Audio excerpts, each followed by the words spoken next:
Kita kemarin sudah membahas mengenai pengelolaan limbah untuk pertanian dan untuk limbah perkebunan, gitu ya. Dari situ sudah kita pelajari juga. Jadi bagaimana ada limbah liquid dan ada limbah solid. Artinya ada limbah cair dan ada limbah padat. Ya. Saya tunjukkan mengenai rencana pagi ini kita akan membahas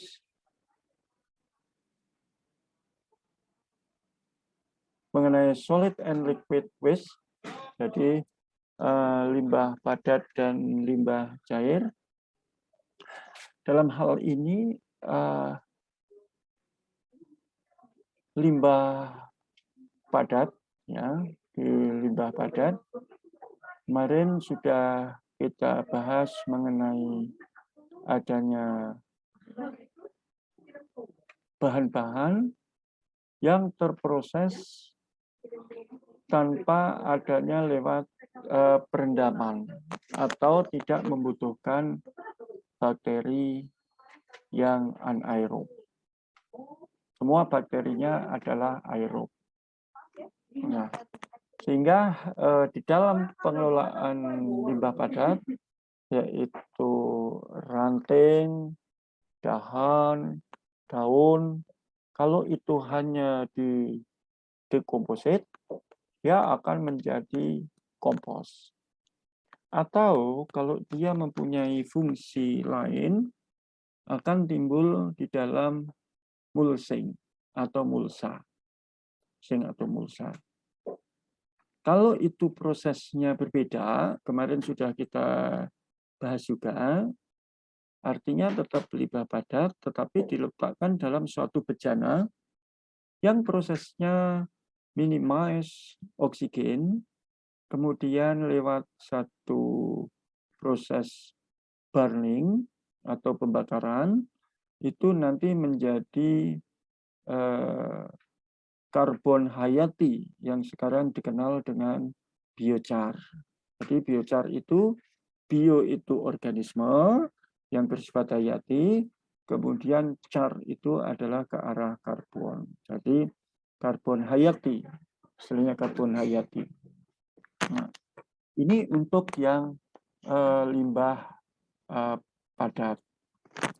Nah, sedangkan untuk yang berupa limbah cair, ya, pengolahan limbah cair, pengolahan ini ada beraneka ragam. Kemarin dosen terdahulu sudah membahas, ya, sudah membahas bagaimana teknik instalasi pengelolaan air limbah, ya, modelnya ini, ya, instalasi pengelolaan air limbah ini limbah ini berasal dari mana?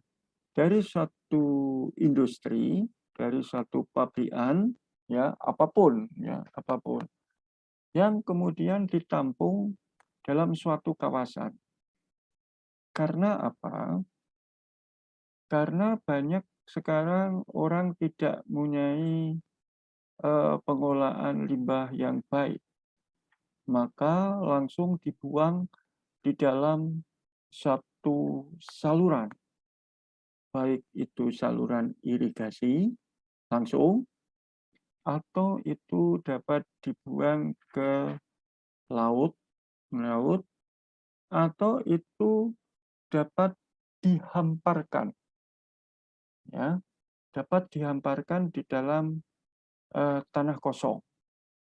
Ya, kalau di Jawa dulu ada orang membuat satu hamparan tanah kosong, kemudian dibuat satu petak, bisa berukuran 1 meter atau setengah meter, baik lebar maupun panjang ataupun dalam, kemudian disalurkan di situ.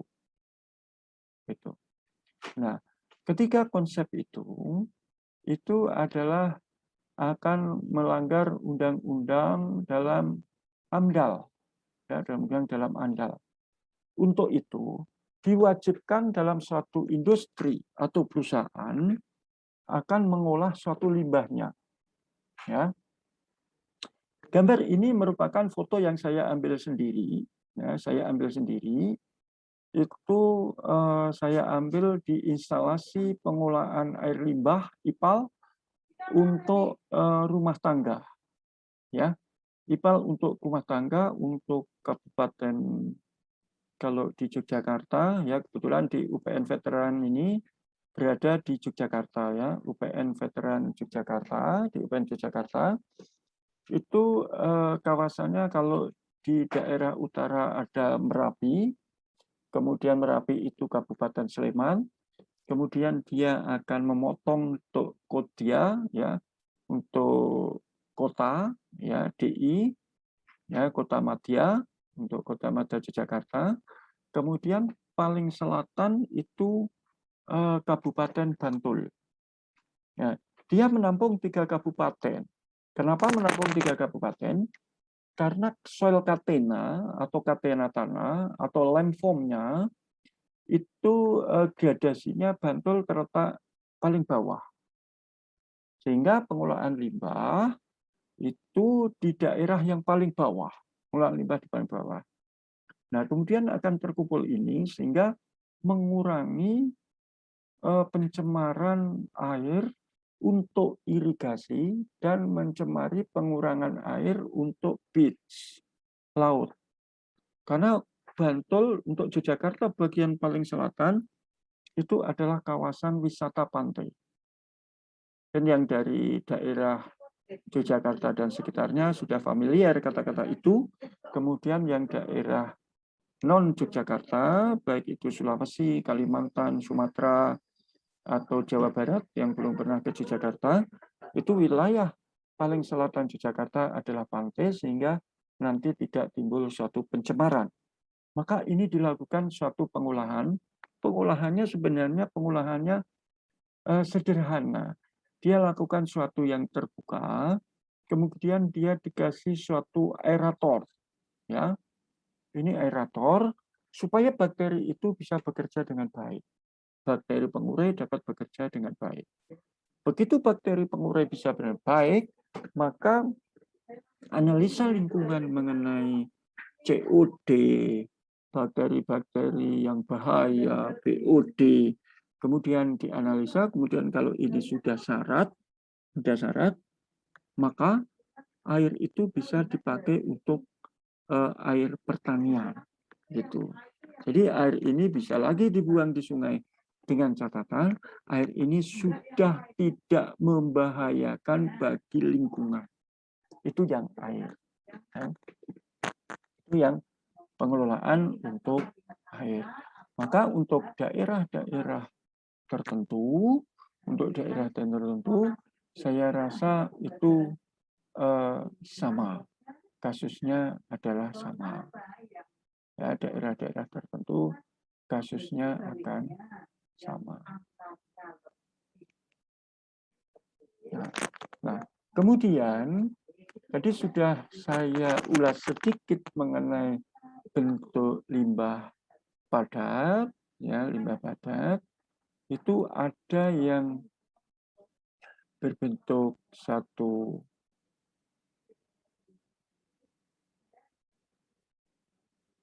kompos. Tadi sudah saya singgung mengenai kompos. Kemudian saya singgung juga mengenai menggunakan karbon hayati untuk pengolahan. Nah, perbedaannya kedua itu, teknik pengolahan ini, ya, perbedaan kedua itu, kalau itu kompos, maka hanya membuat suatu deposit.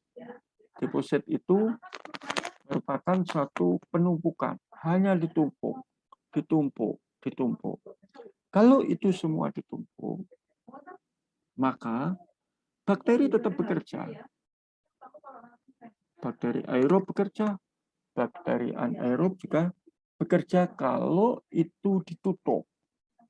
Tapi kalau dia tidak ditutup, maka bakteri anaerob, bakteri aerob yang bekerja.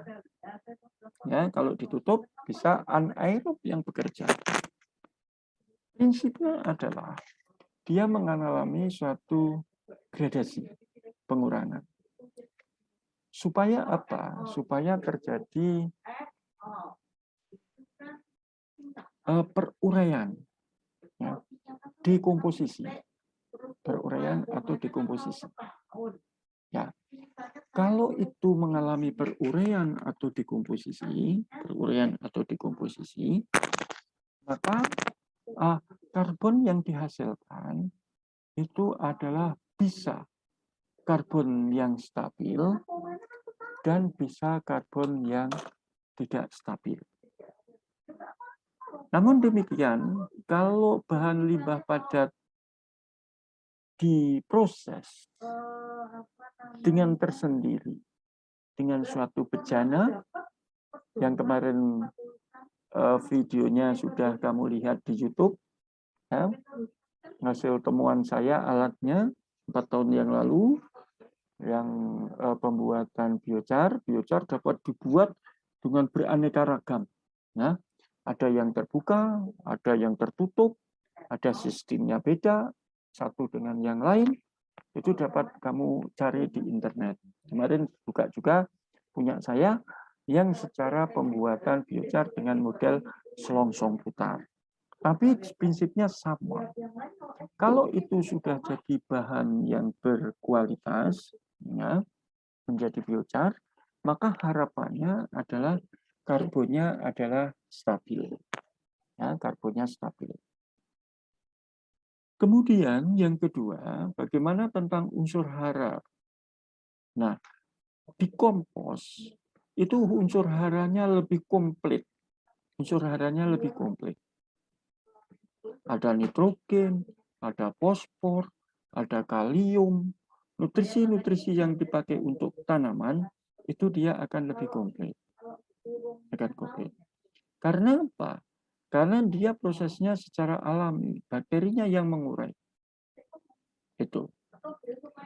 Kemudian, kalau di biochar bagaimana, Bapak? Kalau biochar bukan kejarannya bukan nutrisi. Karena biochar ini bukan merupakan suatu pupuk, tetapi dia hanya sebuah kerangka membuat karbon itu stabil. Sehingga nutrisi nitrogen hilang jelas. Karena apa? Karena dibakar. Ya, karena dibakar. Ya, karena dibakar. Kemudian bagaimana mengenai untuk holding capacity, water holding capacity? Keduanya sama. Dia sama-sama dia mampu menyerap air, mampu melakukan water holding capacity. Sama, keduanya sama. Tentu seberapa besar dia mampu menyerap water holding capacity, ini yang berbeda. Biochar akan lebih baik untuk water holding capacity dan menyimpan suatu nutrisi karena mereka membuat suatu porus, suatu hal-hal yang porus. Tapi kalau kita bicaranya mengenai karbon, maka dia lebih stabil. Tapi ini pengolahannya sama, pengolahan untuk tanah-tanah, untuk material-material yang berupa solid, yang berupa padat. Kalau yang cair tadi dari limbah, dia dibuang aja. Namun demikian, kedua, baik kompos maupun biochar, dia akan memberikan efek produk berupa cair. Ya, berupa cair. Kalau biochar nanti bisa juga dia menunjukkan suatu residu cairan yang hasil dari proses gasifikasi. Ingat dulu pelajaran di SMA, proses dari gas ke cair, proses menyublim, proses menyublim itu akan membentuk suatu cairan di SMA dulu, ya, bentuk suatu cairan, suatu cairan. Di biochar juga sama. Biochar ini yang lagi rame-ramenya akan membentuk suatu cairan yang sering disebut dengan asap cair. Saudara-saudara yang berasal dari Makassar atau dari Indonesia Timur, asap cair sudah tidak asing lagi. Dia sebagai bahan pengawet makanan. Tapi di lain pihak, kalau itu dipakai untuk desinfektan juga bisa, dipakai desinfektan juga bisa, karena dia mengandung suatu pembunuh atau mengandung suatu bakteri yang membunuh, sehingga dapat dipakai desinfektan. Contoh penggunaannya apa? Misalnya mengurangi bau. Ya, bakteri-bakteri pembusuk itu dapat dibunuh oleh itu. Ya, bakteri-bakteri pembusuk dapat dibunuh oleh itu.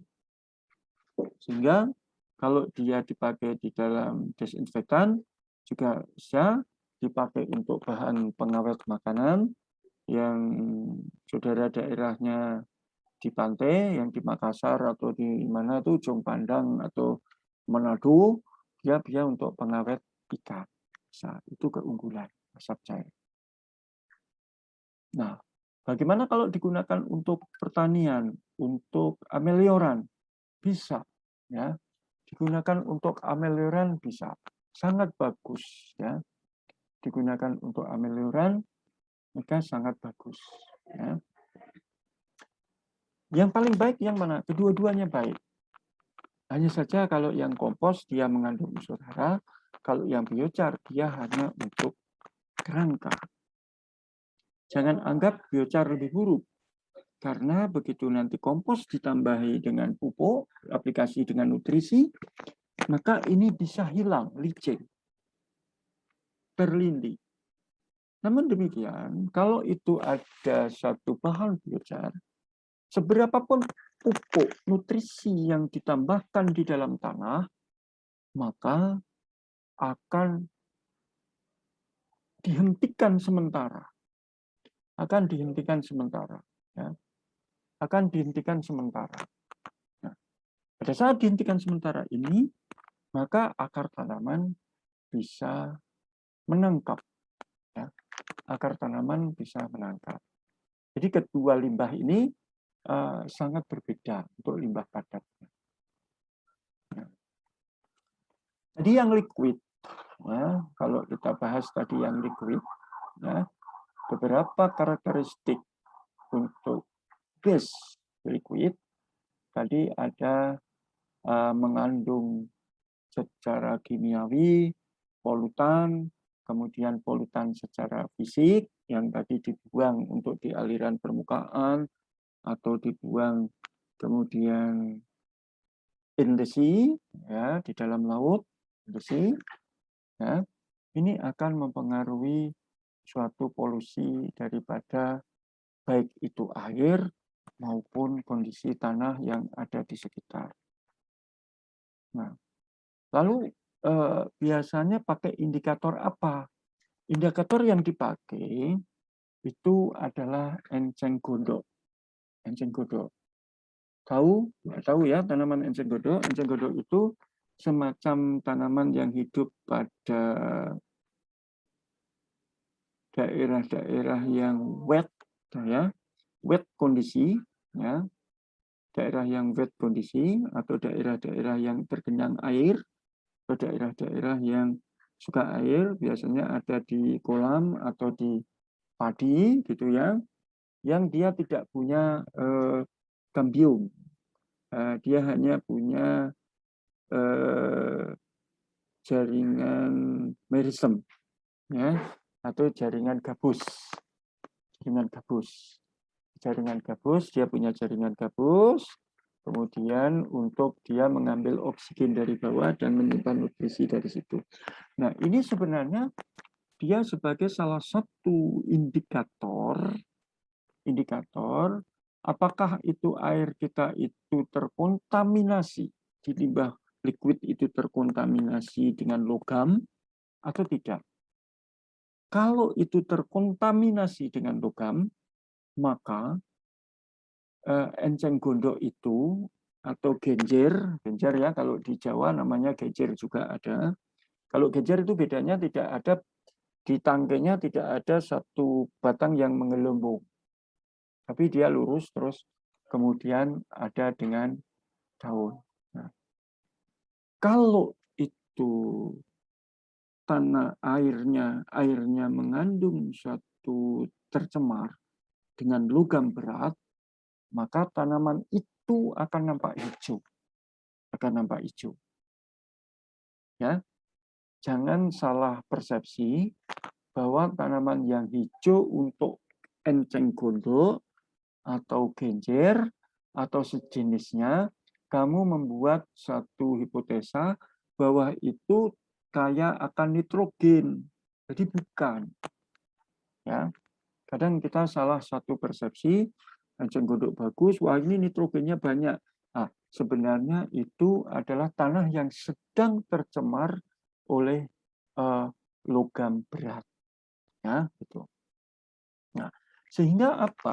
Value-nya dalam jumlah kuantiti dan konsentrasi of polutannya akan berbeda, akan berbeda, akan berbeda. Nah, kita bisa satu klasifikasikan, ya. Kita bisa satu klasifikasikan.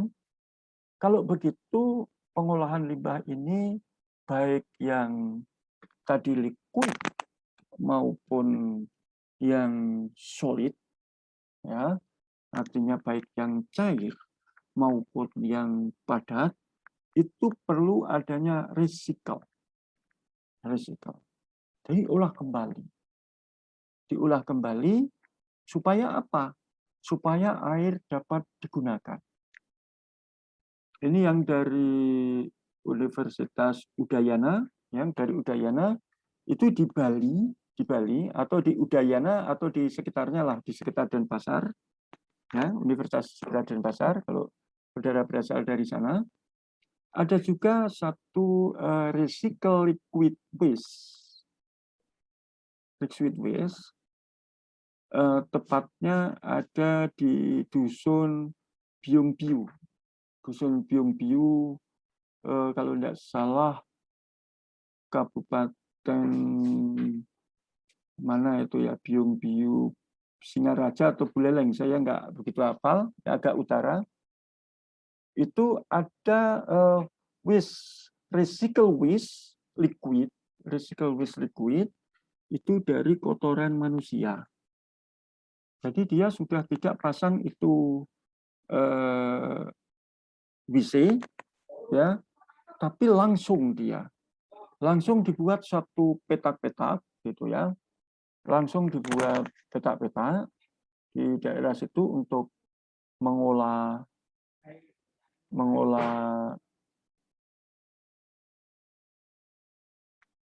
limbahnya, ya.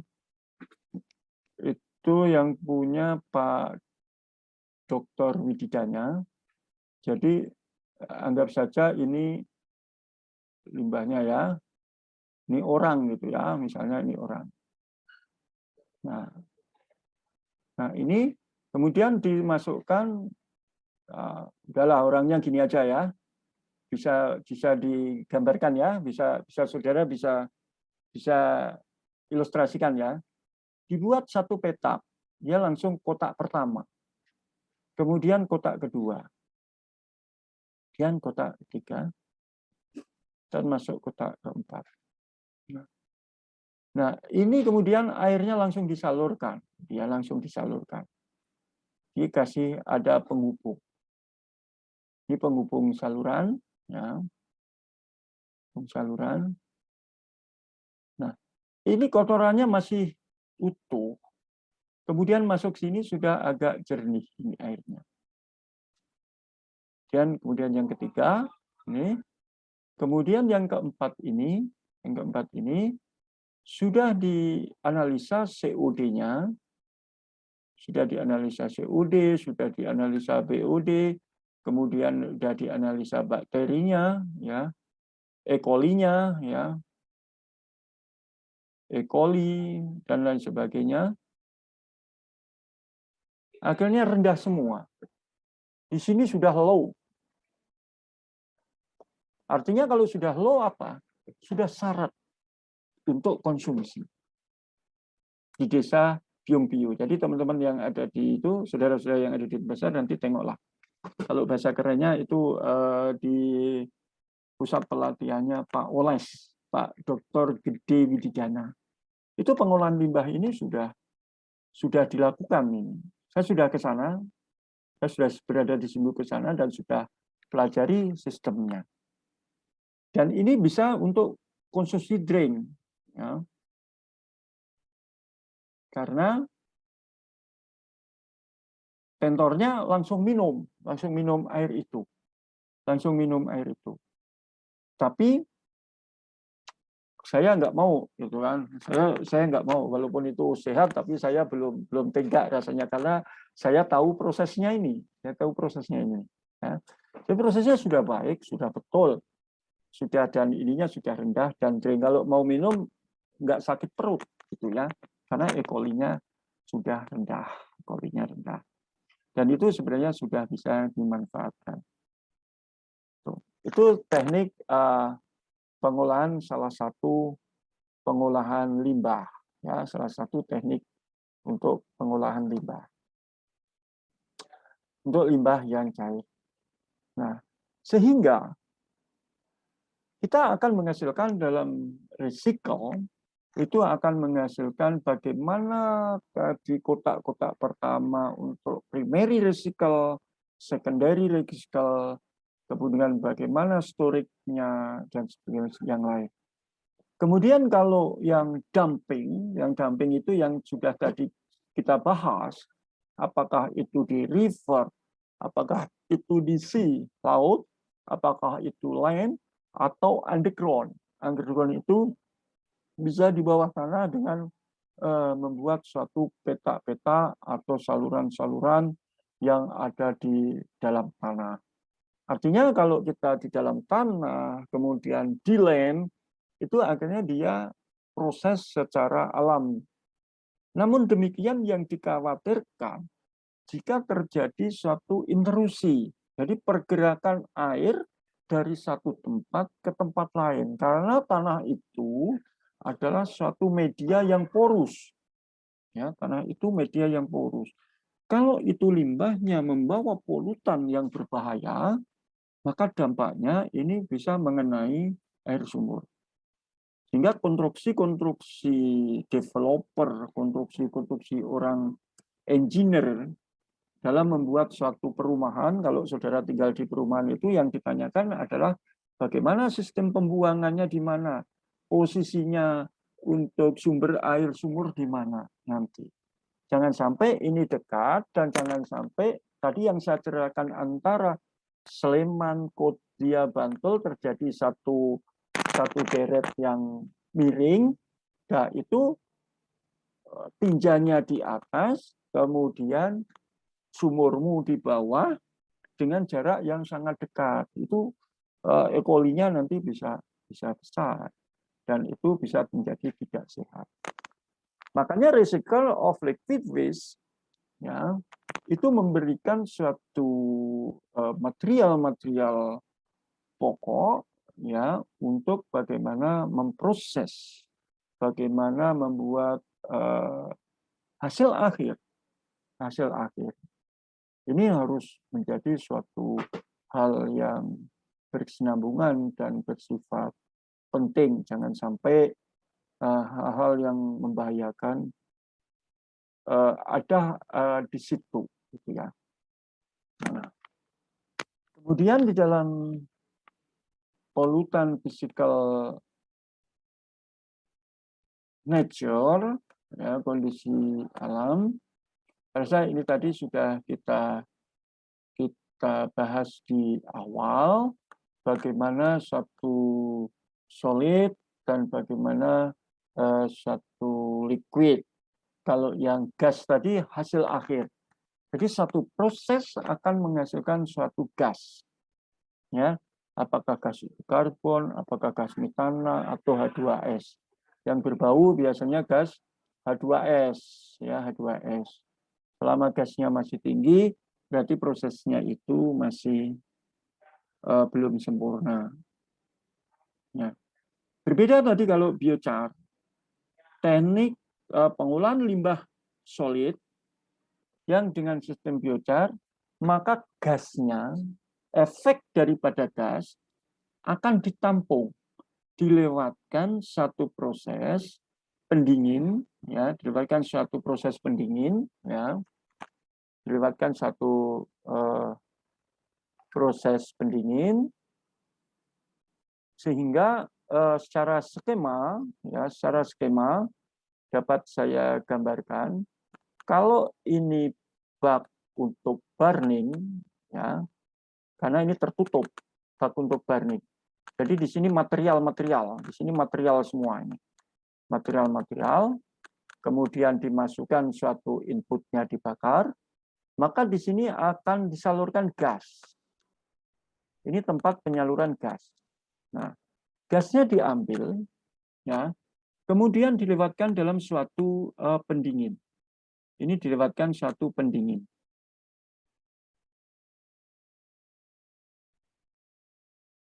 Nah, pada saat dilewatkan suatu pendingin, pipanya itu dibuat pipa mutar-mutar, ya Leo, ya mutar-mutar, mutar-mutar. Kemudian ini ditampung dalam suatu keran, ya. Ini kerannya. Nah, maka di dalam tampungan keran ini, ya, ini sudah bisa dibuat satu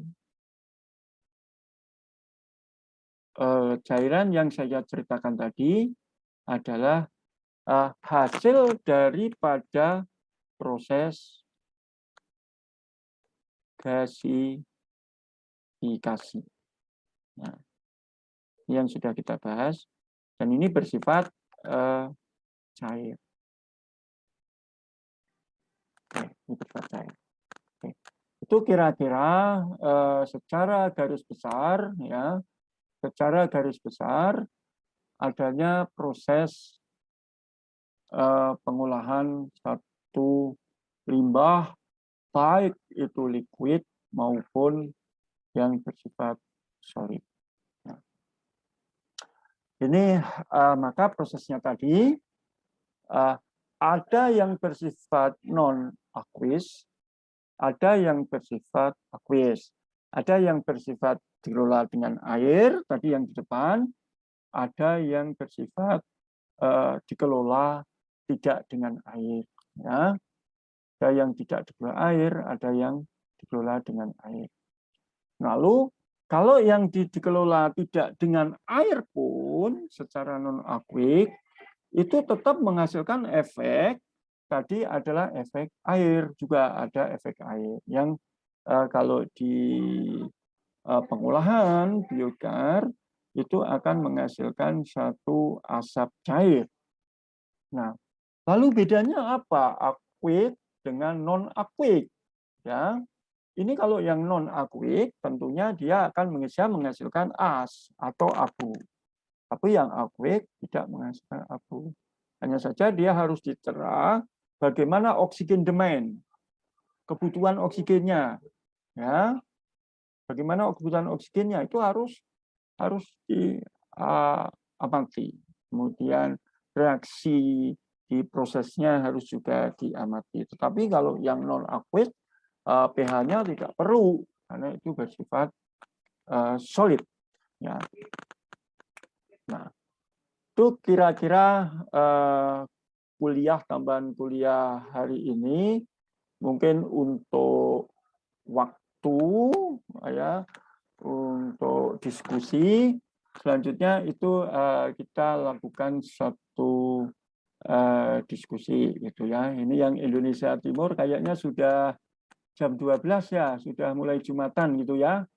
Maka saya selalu sarankan supaya semua tidak rugi, maka saya memberikan garis besar untuk secara substansi, kemudian saudara bisa lakukan FGD, fokus group discussion, masing-masing ya, untuk diskusikan, terus nanti jika ada yang kurang jelas, itu bisa saudara ditanyakan di dalam forum untuk didiskusikan ke yang besar, kan gitu. Itu teknik saya supaya yang beragama Islam tetap bisa menjalankan ibadah, jadi tidak pikirannya juga tidak terganggu. Gitu. Ada yang perlu saudara tanyakan tentang itu? Jelas ya? Semua saya rasa jelas ya? Muhammad Wahyu Darmawan jelas? Sampai saat ini masih cukup, Pak. Cukup ya, saya pikir bisa buat jelas supaya nanti saudara membuat fokus group discussion, ya fokus discussion, saudara buat fokus discussion, nanti kalau tidak jelas saudara silahkan ditanyakan. Saya rasa kuliah kita akhiri dulu ini ya, untuk yang Indonesia Timur juga saya pikir juga tidak telat untuk menjalankan ibadah. Itu yang Indonesia Barat ini juga melakukan suatu persiapan juga. Tapi kalau ada yang mau didiskusikan, saya masih membuka waktu gitu. Jadi secara materi yang Indonesia Timur saya pikir juga bisa meninggalkan di kuliah ini. Ada yang perlu ditanyakan? Latifah Husnul, saudara? Ada yang perlu ditanyakan? Mbak Latifah kemana nih? Ada Bapak. Ya. Kalau sampai saat ini materinya sudah cukup, Pak. Cukup ya, baik. Oke. Saya pikir sudah jelas semua. Kalau cukup ya kita nanti diskusi di luar untuk diskusikan bersama itu supaya materinya terbahas dengan tuntas. Baik, yang belum mengumpulkan tugas masih ada waktu untuk mengumpulkan tugasnya. Oke, tetap semangat dan sehat selalu dan kita cukupkan. Assalamualaikum warahmatullahi wabarakatuh. Waalaikumsalam warahmatullahi wabarakatuh. Terima kasih, Pak. Terima kasih, Bapak. Ya, oke ya. Oke.